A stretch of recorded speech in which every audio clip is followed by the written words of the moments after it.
The letter they didn't want sent when forgiveness was used to end the conversation. To win, did you say? To end the conversation. Okay.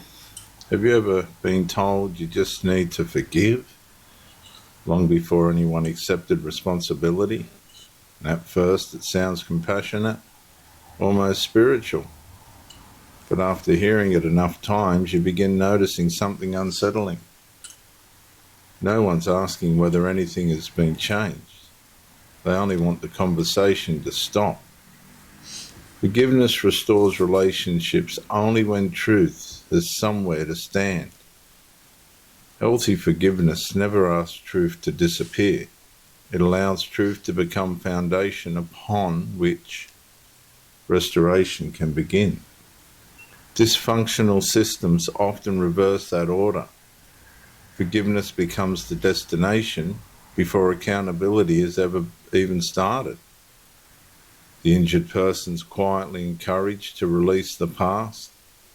The person who caused the injury remains largely untouched. Everyone praises peace.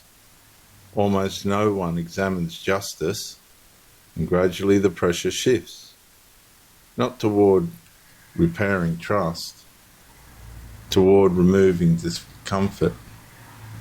The family begins speaking the language of reconciliation while continuing the behaviour that made reconciliation impossible. Invisible alliances strengthen. Silence becomes proof of maturity. Questions become evidence of bitterness.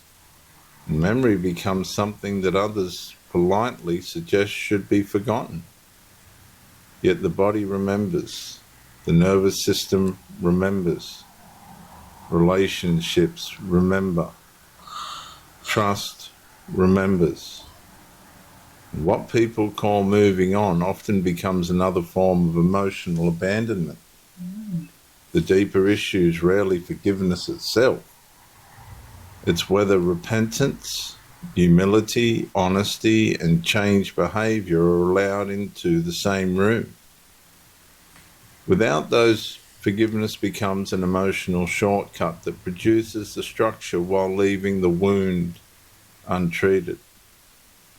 The letter quietly refuses that shortcut. It neither seeks revenge nor preserves hatred. It simply refuses to exchange reality for artificial harmony.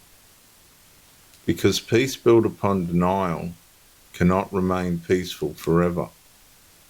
Eventually, every hidden fracture begins speaking through distance, anxiety, confusion, and broken relationships. Not because forgiveness failed, but because truth was never permitted to complete its work. And real restoration asks far more than forgetting. It asks whether every person is willing to become someone different from who they were when the wound was first created. And forgiveness that silences truth protects dysfunction. Forgiveness that follows truth makes restoration possible.